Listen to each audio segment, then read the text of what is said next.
মধ্যপ্রাচ্যের আকাশ যতই শান্ত দেখা যাক না কেন, ভেতরে ভেতরে সেখানে চলছে এক ধরনের ঠান্ডা প্রতিযোগিতা। আর ঠিক এই প্রতিযোগিতার মধ্যে হঠাৎ করে ইরান এমন এক প্রযুক্তি সামনে এনেছে যা দেখার পর অনেক দেশই নতুন করে হিসাব কষতে শুরু করেছে। এতদিন অনেকেই মনে করত নিষেধাজ্ঞার চাপে থাকা একটা দেশের পক্ষে আধুনিক সব সামরিক প্রযুক্তি এগিয়ে যাওয়া খুব কঠিন, কিন্তু মধ্যপ্রাচ্যের এই সময়ে ইরান যেটা দেখালো তা যেন সব হিসাবকেই পাল্টে দিল। মূল বিষয়টা হলো, ইসরায়েল বহু বছর ধরে যুক্তরাষ্ট্রের কাছ থেকে F-35 নামে বিশ্বের সবচেয়ে আধুনিক স্টেলথ যুদ্ধবিমান পেয়ে আসছে।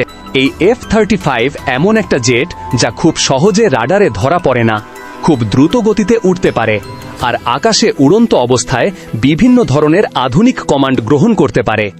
বিশ্বের অনেক যুদ্ধবিমান এখনও এগুলো পারে না, তাই এটাকে অনেকে প্রযুক্তিগত আধিপত্যের প্রতীক হিসেবেই দেখে।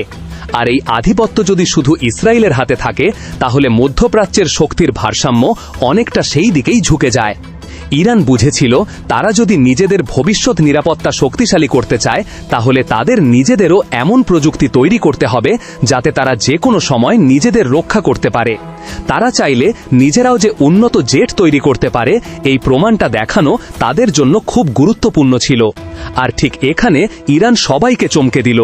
তারা একটি হাই স্পিড জেট সামনে নিয়ে এলো। এই জেটের প্রথম তথ্য প্রকাশ হওয়ার পর থেকে অনেক বিশ্লেষক বুঝতে পারেন, ইরান যেন নিজেদের জন্য সম্পূর্ণ নতুন এক পথ খুলে ফেলেছে। ইরানের তৈরি এই প্রযুক্তির সবথেকে বড় বিষয় হল এর গতি। বিভিন্ন সূত্র বলছে এর গতি ঘন্টায় প্রায় 4300 কিলোমিটারেরও বেশি হতে পারে। এই জেটটির প্রথম পরীক্ষামূলক উড্ডয়নের সময় এত দ্রুত গতিতে আকাশে উড়েছিল যে সেই ভিডিও সামনে আসার পর অনেক বিশেষজ্ঞরাই অবাক হয়ে যান। অনেকে প্রশ্ন তুলেছিলেন, ইরান কি সত্যি নিজেরা এমন প্রযুক্তি তৈরি করতে পেরেছে?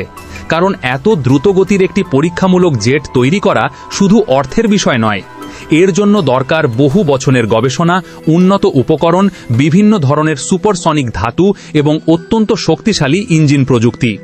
এই জেটের ইঞ্জিনটাই এখন আন্তর্জাতিক পর্যায়ে বড় আলোচনার বিষয় হয়ে দাঁড়িয়েছে। অনেক বিশেষজ্ঞদের মতে ইরানের এই ইঞ্জিন প্রযুক্তির পেছনে হয়তো কোনো আন্তর্জাতিক সহযোগিতা থাকতে পারে।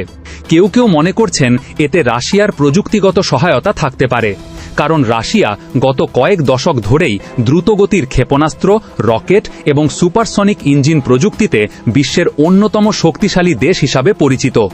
ইরান এবং রাশিয়ার সাম্প্রতিক সামরিক সম্পর্কের কারণে অনেক বিশ্লেষকরা মনে করছেন ইরান হয়তো সেখান থেকে কিছু প্রযুক্তিগত সহায়তা পেয়েও থাকতে পারে। ইরান সাধারণত তাদের সামরিক গবেষণাও খুব গোপনে পরিচালনা করে।